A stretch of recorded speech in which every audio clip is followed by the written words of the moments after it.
All right. Thank y'all for being here. And I mean that. I appreciate whoever's paying for y'all to fly or drive, whatever you did to get here. Appreciate that. And proud of our team, proud of our staff. And I want to say our team, I mean the guys that are back home. We only traveled 70. Scout teams did a great job this week. All our support staff. And it takes a village. We had a good week of weather at home, but it was in the 70s. We come down here, it's mid-80s, and that takes everybody from nutrition, strength conditioning, sports psych, the whole deal. And, just really proud of the team, players, and staff all the way around.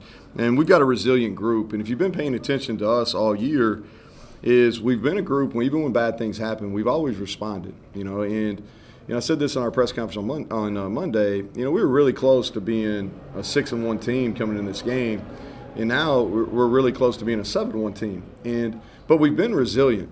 We've been able to bounce. We've been able to bounce back when bad things happen, and I thought that was again today, guys. We had some guys get hurt. And we played 2 backup linemen for majority of the game. We had a couple of receivers went down. We played a bunch of different receivers in the game. Linebackers, we rotated some guys that hadn't played before. And so, Riley Collins came in and played, and we had a bunch of different faces on special teams. But the group is really resilient. And I told them this, and I really believe this as a coach. We earned this on Tuesday and Wednesday. And when we brought them back, we mixed up our week last week. We practiced on Sunday. We won't do that the rest of the time, but we practiced on Sunday. And when we brought them back on Tuesday morning, the group had energy, man. They had really good energy. And I think that speaks to our leadership. But, again, I think it speaks to the leadership coach-wise on each side of the ball. But we earned that. And I thought really what it came down to is, our brand of football when we're playing well is we're disciplined, and you can see that. We got 4 penalties in the game, and 2 of them right at the end. We're careless. 4 penalties, fundamentals, and I think that shows up in time of possession offensively because we're not doing things that hurt ourselves. We're a team that plays really hard, and you can talk to any opposing group. We play really, really hard. The thing, we're tough, and I already talked about the mental toughness, but we're physically tough up on both sides of the ball up front. And we didn't tackle as good as we need to today. It was better than last week. But I thought we really did a good job striking people. And the last thing is we play relatively smart football. There's a couple things that we got to get corrected. I love Garrett. There's a couple things he's got to be smarter about, and he's learning. But that's who we are. And I think the stat that I sit in here last Saturday after a disappointing loss and said the one stat that really sticks out is points off turnover differential, right? And that's something that we had worked a ton, because you go back and look at who wins leagues in the who wins games in the Big 12. Everybody talks about the turnover margin, but that's true. But it's really, what's the differential? All right, who scores points off turnovers, and what's that differential?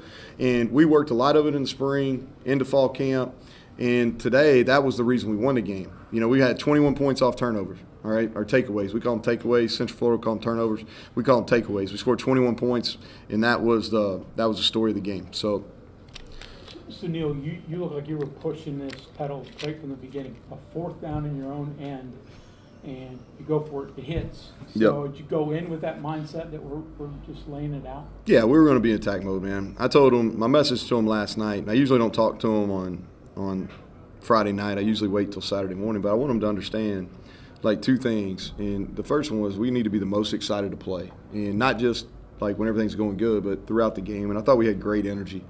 The second thing is I love basketball. I use a lot of basketball references, and I was telling him a story about Mike Malone and the Denver Nuggets last year in the finals, and him talking to Jamal Murray, and he was like, "You're a shooter."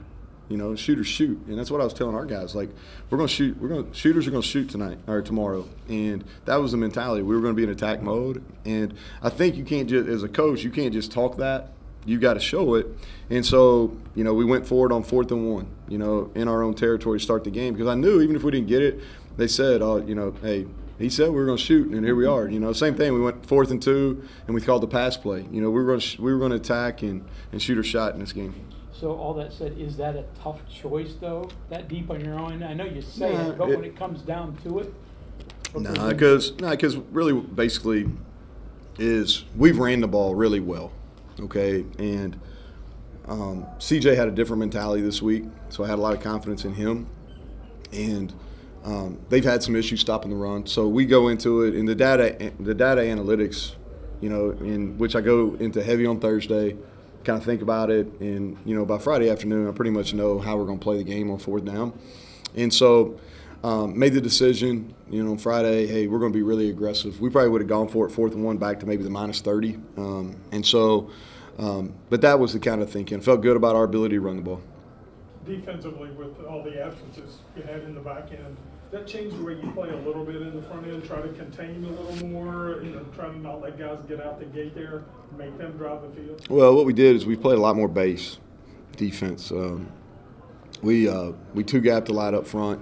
We put some more pressure on we tried to clean up the picture for our linebackers, and try to two-gap.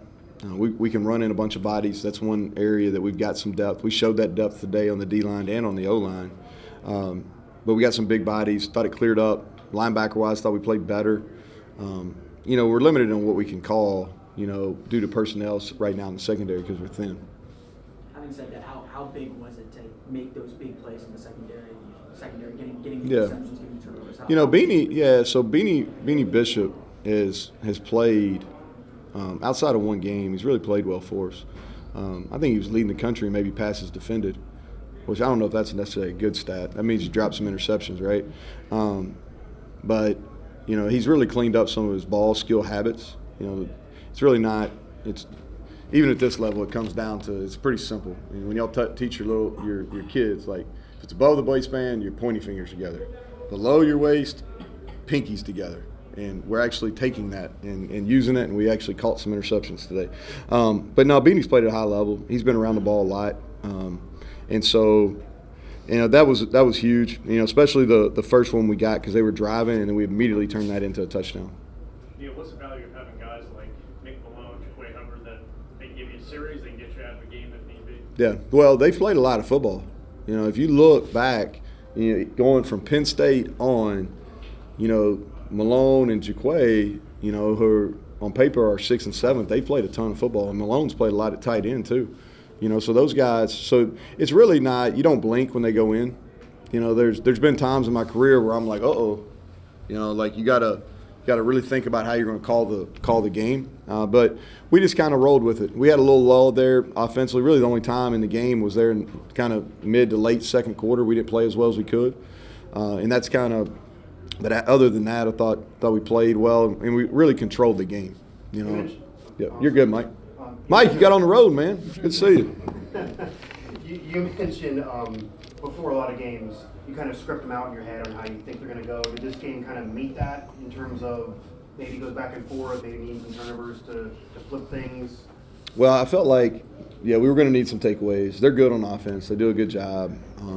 Some of the areas where they're good, we've got some issues. And so I felt like the key was us getting first downs on offense. Like this was a game we had to control the clock on and get made first downs. And I felt like if we get made first downs, we'd eventually get first downs.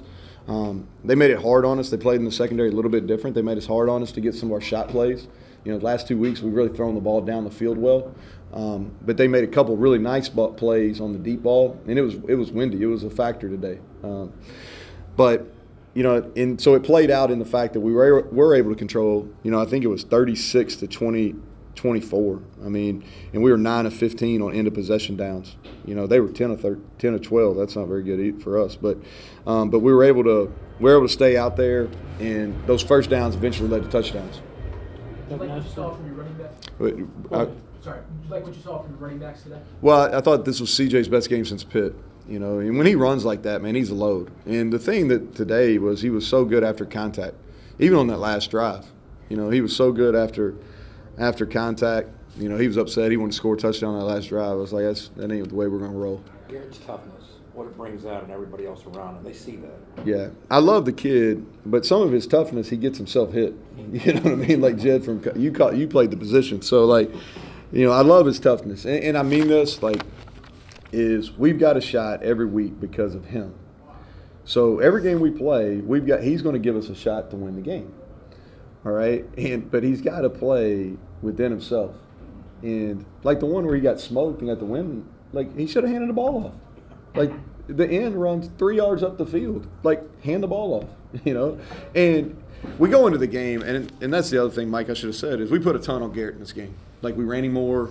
We did a lot more read stuff than we have in the past. This is what this is really what we planned on looking like, but he got hurt, and so we put a lot on him. So you know he's going to miss one or two, but they can't be egregious, right? And that was egregious, and he got smoked for it. But he's got a lot of toughness, and kids follow him. Nestor got a lower leg injury. We're going to get it looked at when we get home. As far as seriousness of it, it was pretty swollen, so we'll see. When you first came here, Neil, you said a team truly becomes a team when the players have the ownership, but it's not you. It starts out, you build it, it's you, the coaches, but when it becomes the players, that's when it's good.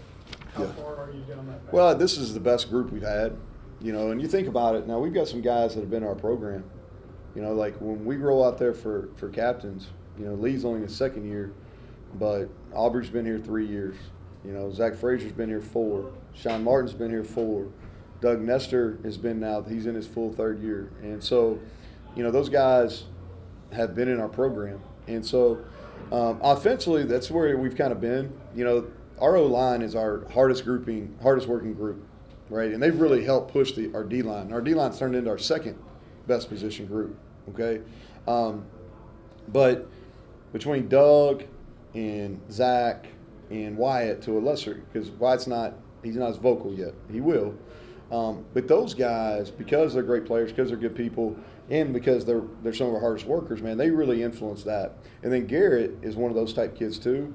And then on defense, you got Sean and you've got Aubrey, and then Lee is really improving his practice habits. That's where and I told Lee after the game, like, he really, I thought, did a nice job bringing the defense back on Tuesday and Wednesday, because he practiced so hard on Tuesday and Wednesday, it puts pressure on the people around him to practice with that same intensity. Just on the running back note again, how would you evaluate Jaheim? Yeah, it gave us a spark. And this is really what I thought after fall camp that he would be. You know, he and when you play true freshman, it's always a trust deal. And he's taking care of his body better, so he's able to practice on Tuesday and Wednesday, get the reps, and then still perform on Saturday now. But he's not making errors and stuff that really could be absolutely critical errors, like not picking up his guy in blitz, right? Aligning wrong. He's not making those critical errors. He did a little bit last week in practice, so that's why he didn't play as much. But this week he was locked in, had a great week, and man, he really played well. Had 9 for 85. You know, that's a really good game. Okay, anything else for Coach? Thank you very much. Safe travels home.